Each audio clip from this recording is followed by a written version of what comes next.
Commerce. I am Hermione Tandon, your business studies mentor. और 30 minutes commerce अब लेकर आ रहा है 10 मिनट रिवीजन सीरीज, जिसमें आपके हर एक चैप्टर को 10-10 मिनट्स में रिवाइज किया जाएगा। इसमें आपको अपनी सारी हेडिंग्स मिलेंगी, सारे कीवर्ड्स मिलेंगे, वन लाइन एक्सप्लेनेशंस मिलेंगी और आपको एक एग्जाम्पल के थ्रू पूरा चैप्टर एक्सप्लेन कर दिया जाएगा। तो आज हम इस 10 मिनट रिवीजन सीरीज की स्टार्टिंग करेंगे चैप्टर नंबर 4 प्लानिंग से। So now, without wasting any further time, let's get started. Meaning. Planning is deciding in advance what, when, how and who will do a task. Planning का मतलब क्या है? Planning का मतलब ये है कि जब भी हम एडवांस में ही पहले से डिसाइड कर लेते हैं कि कौन, कब, कहाँ, कैसे किसी टास्क को अचीव करेगा, उसे प्लानिंग कहते हैं। It bridges the gap between present and future position. मतलब जो हमारी आज की पोजिशन है और जो हम फ्यूचर में अपनी पोजिशन चाहते हैं, इसके बीच का गैप जो है वो प्लानिंग ब्रिज करता है। मतलब प्लानिंग हमारे फ्यूचर गोल्स को अचीव करने में हमारी हेल्प करता है। तो अब इस चैप्टर में हम एग्जाम्पल लेंगे एक बॉय रोहन का, जो अपनी सिस्टर प्रिया की बहुत ग्रैंड और लेविश वेडिंग प्लान करना चाहता है। तो अब वो उसकी वेडिंग कैसे कैसे प्लान करता है, इससे हम प्लानिंग चैप्टर सीखेंगे। So now, features of planning. पहला, goal oriented, focuses on achieving objectives. Planning जो है वो एक गोल ओरिएंटेड है, मतलब वो अपने गोल्स को अचीव करने पे बहुत ज़्यादा फोकस रखता है। अब इस एग्जाम्पल में रोहन का गोल क्या था? रोहन का गोल ये था कि वो अपनी सिस्टर प्रिया की एक बहुत बढ़िया लाविश वेडिंग अरेंज करा पाए जिसमें कोई भी कलेश ना हो। Second, continuous. अब प्लानिंग जो है वो एक कॉन्टिन्यूस प्रोसेस है। हमने आज एक प्लान बनाया, स्पेसिफिक टाइम पीरियड के लिए बनाया या किसी स्पेसिफिक टास्क को अचीव करने के लिए बनाया। अब जब वो टाइम पीरियड पूरा हो गया या हमारा टास्क पूरा हो गया, तो उसके बाद वो प्लान फिनिश हो जाता है। अब हमें नए टास्क के लिए एक नया प्लान बनाना पड़ता है। और ऐसा क्यों होता है? क्योंकि नई नई सिचुएशंस आती जाती हैं, टाइम के साथ सिचुएशंस चेंज होती जाती हैं, तो उसके साथ साथ हमें अपने प्लान में चेंजेस लाने पड़ते हैं और अपने नए नए प्लान्स को बनाना पड़ता है। अब इसमें क्या था? Last minute changes in guest list means continuous modification. अब हमने पूरी गेस्ट लिस्ट तैयार कर दी, उस हिसाब से हमने केटरर को भी, होटल को भी, हर चीज़ मैनेज कर दी। बट एंड में मम्मी पापा ने कह दिया कि 5 फैमिलीज और बुलाई जाएंगी, तो अब हमें केटरर को भी कहना पड़ेगा कि 20-30 लोगों का और खाना बनाना है। हमें होटल्स में भी एक्स्ट्रा रूम बुक करने पड़ेंगे और ऐसे ऐसे हमारे पूरे प्लान में मॉडिफिकेशंस होती जाएंगी। परवेजिव। प्लानिंग जो है वो एक परवेजिव फंक्शन है। वो टॉप लेवल मैनेजमेंट भी करेगी, मिडिल लेवल मैनेजमेंट भी करेगी और लोअर लेवल मैनेजमेंट भी करेगी। अब इस एग्जांपल में भी पूरी फैमिली जो थी हमारी, वो वेडिंग प्लान करने में इन्वॉल्व थी। रोहन भी इन्वॉल्व था, फैमिली भी इन्वॉल्व थी, डेकोरेटर्स जो थे वो अपने लेवल पे इन्वॉल्व थे, केटरर्स थे वो अपने लेवल पे इन्वॉल्व, मैनेजर्स अपने हिसाब से प्लानिंग कर रहे थे कि इवेंट को कैसे मैनेज करना है। Futuristic, looks ahead to predict changes. अब प्लानिंग में जो है हमें सामने देखना पड़ता है, हमें आगे की सोचनी पड़ती है, ये प्रिडिक्ट करना पड़ता है कि सामने आगे हमें कौन कौन से चेंजेस मिल सकते हैं, कौन कौन से चैलेंजेस मिल सकते हैं, कौन कौन से रिस्क और कौन कौन से अपॉर्चुनिटीज मिल सकती हैं। जैसे यहाँ पे रोहन को प्रिडिक्ट करना था कि जिस दिन हमारी शादी है उस दिन कहीं ऐसा तो नहीं कि वेदर बहुत ज़्यादा ख़राब हो, बहुत ज़्यादा आंधी तूफान बारिश हो, फिर हमें जो वेडिंग कहाँ पे करनी है हमें उस हिसाब से प्लान करना पड़ेगा। हमें देखना पड़ेगा कि उस डेट में गेस्ट हमारे पास आ भी सकते हैं या नहीं भी आ सकते, किसी रिश्तेदारों के बच्चों के एग्जाम्स तो नहीं है, उस दिन हमारे जो वेन्यूज़ हैं वो खाली है ना, कि हम इजीली वेन्यू बुक कर पाएँ, ऐसा तो नहीं कि सारे वेन्यूज़ उस दिन भरे हों। तो ये सारी चीज़ें हमें प्रिडिक्ट करनी पड़ती हैं। Decision making, select the best option from many. अब हमारे सामने बहुत सारे ऑप्शंस आ जाते हैं, अब उसमें हमें इवेल्युएट करके अपने हिसाब से बेस्ट ऑप्शन हमारे लिए जो है वो चूज करना पड़ता है। He compared 5 banquet halls before selecting the best ones. अब रोहन के सामने इतने सारे बैंकेट हॉल्स थे, उसने अपनी सिचुएशन के अकॉर्डिंग ये देखा कि उन्हें कौन सा बैंकेट हॉल सूटेबल रहेगा और उस हिसाब से वो इवेल्युएट करके बेस्ट बैंकेट हॉल चूज करेगा। Mental exercise, needs thinking not physical work. Planning जो है एक मेंटल एक्सरसाइज है, इंटेलेक्चुअल है, इसमें दिमाग का यूज ज़्यादा करना पड़ता है, फिजिकल वर्क इसमें इतना ज़्यादा नहीं करना होता। Rohan had to think, research and analyse to make the best decisions. अब रोहन को क्या था, उसके सामने जब उसे वेडिंग प्लान करनी थी, उसे सारी चीज़ें देखनी थी, परखनी थी, सोचनी थी, एनालाइज करने थे और उसके बाद सारे बेस्ट ऑप्शंस चूज करने थे, सारे सही डिसीजंस लेने थे।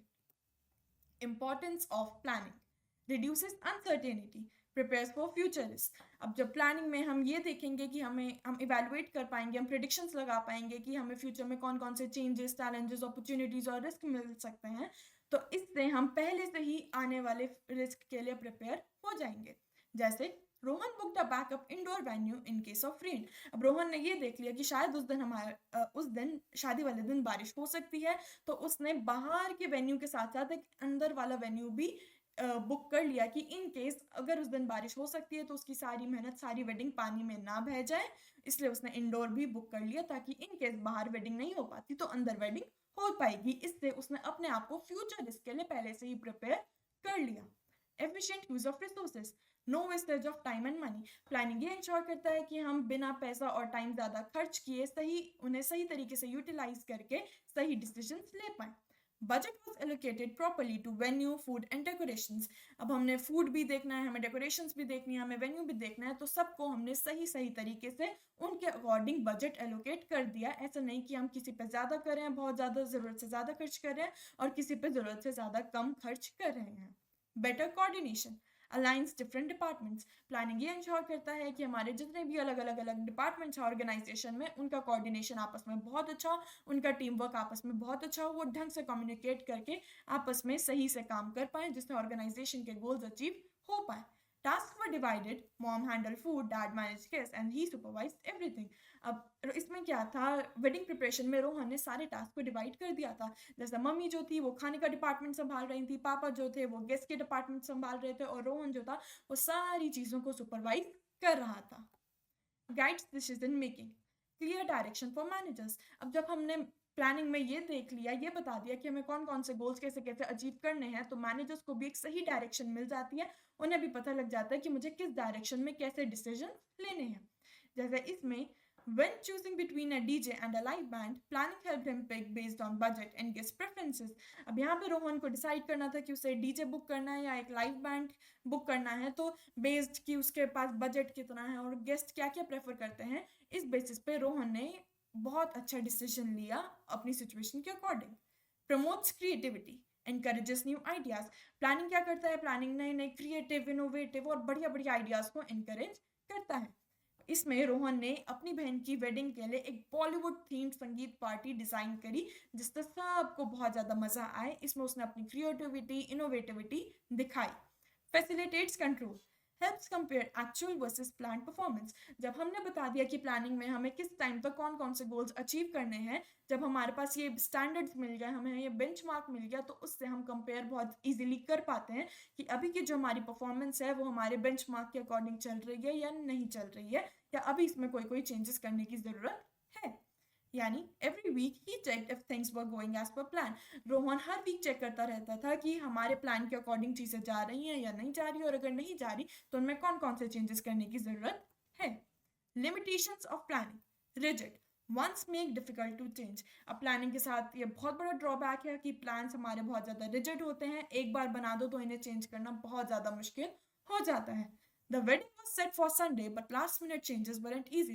Now suppose हमने 14 फेब की वेडिंग प्लान कर दी, बट अब हम एंड में आके 10 फेब को ये नहीं कह सकते कि हम वेडिंग इस दिन नहीं करेंगे, क्योंकि उसके लिए, उस वेडिंग के लिए हम केटरर्स बुक कर चुके हैं, डेकोरेटर्स बुक कर चुके हैं, हम होटल बुक कर चुके हैं, हम सारी प्रिपरेशंस कर चुके हैं, आगे की सारे टास्क कर चुके हैं। तो अब हम आके अपनी प्लानिंग को चेंज नहीं कर सकते, अपने प्लान्स में चेंजेस नहीं ला सकते। Time consuming, takes a lot of time. अब उन 3 दिन के इवेंट के लिए रोहन को 3 महीने लग गए पूरी वेडिंग प्लान करने के लिए। तो मतलब प्लानिंग एक बहुत टाइम कंज्यूमिंग प्रोसेस है। सिर्फ एक छोटे से टास्क को एग्जीक्यूट करने के लिए हमें बहुत लंबे प्लान्स बनाने पड़ते हैं, हमारा बहुत ज़्यादा टाइम चला जाता है।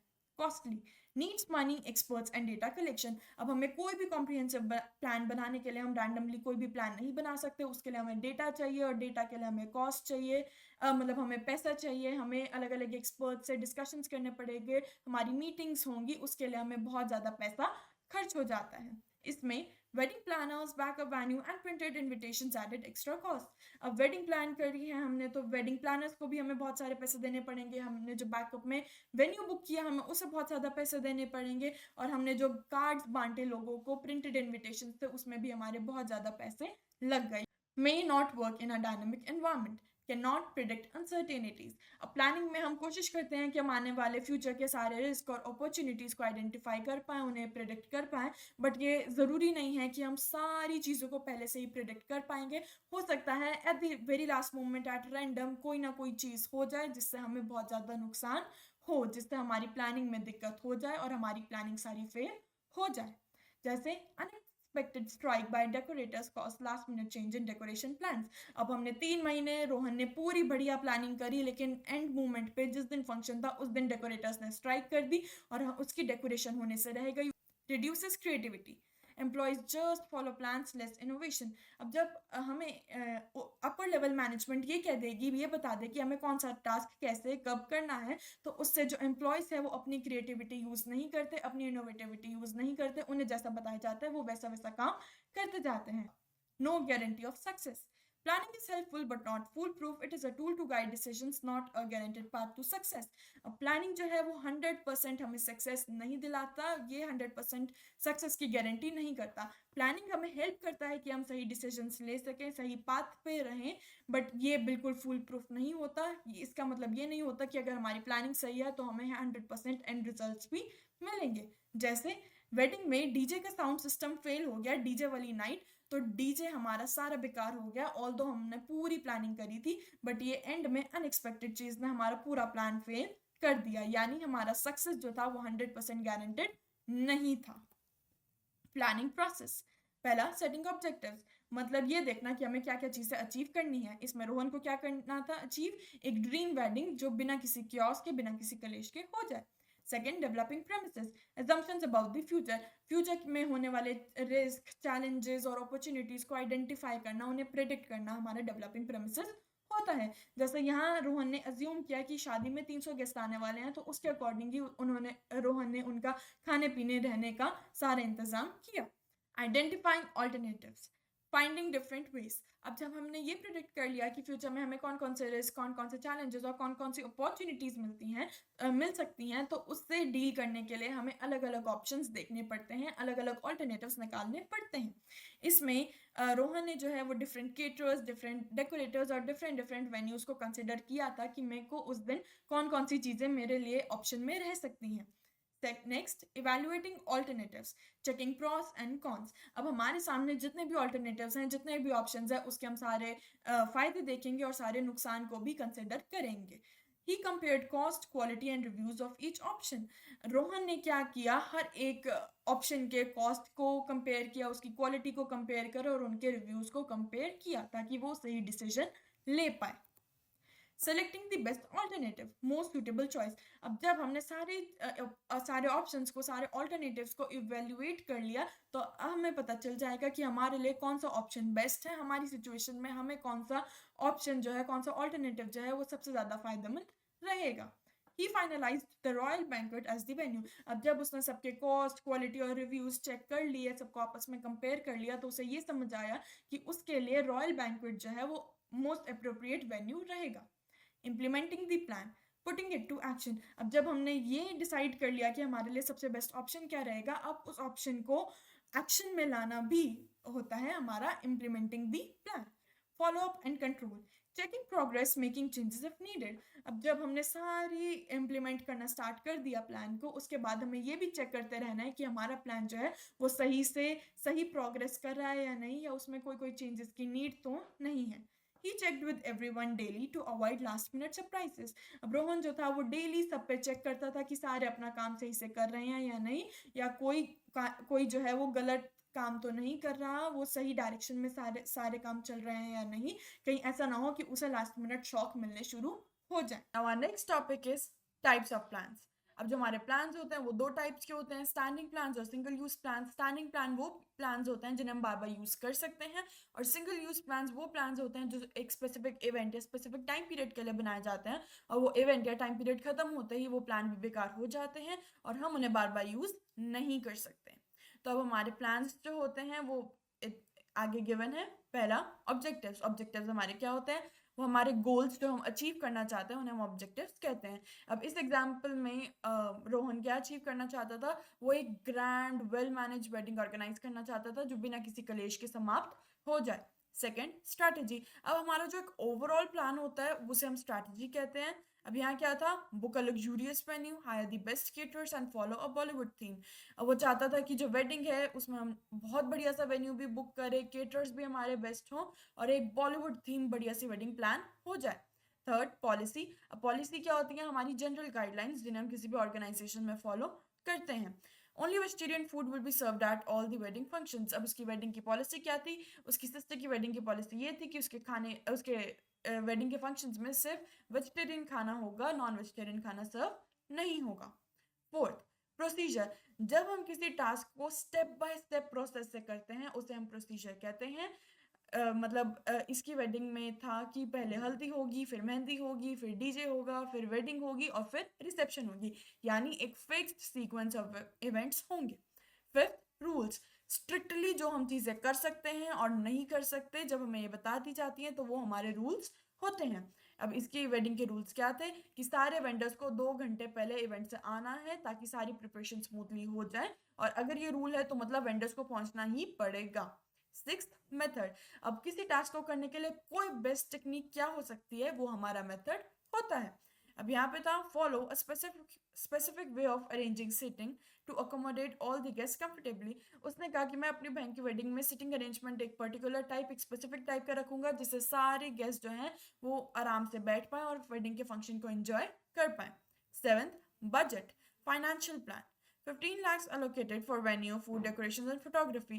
अब मैंने कह दिया मेरे पास इतने पैसे हैं, मेरे पास इतना ही फाइनेंस है जिसमें मुझे सारी चीज़ें करनी है, वो मेरा बजट होता है। यानी ये बताना कि मेरे पास कितने पैसे हैं और मैं उन पैसों को कैसे कैसे एलोकेट कर सकती हूँ। जैसे इसमें उसके पास से 15 lakhs थे, उसमें उसे वेन्यू भी करना था, उसे केटरर्स भी करना था, उसे बढ़िया सी बढ़िया वेडिंग ऑर्गेनाइज करनी थी।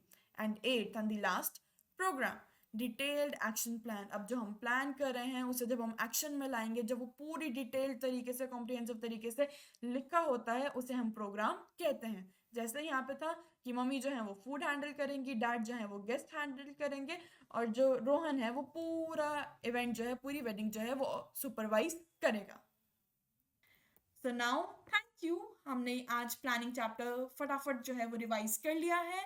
And please do like, share and subscribe the channel. और कोई भी डाउट हो so you can comment in the comment section, और हम बहुत जल्दी जल्दी आपके उस क्वेरी को और आपके डाउट को रिजॉल्व करेंगे। एंड इट डजेंट मैटर कि आपका इस चैप्टर से हो या किसी भी चैप्टर से हो, you are free to ask anything. And all the best for preparation, all the best for your board exam, and bye bye.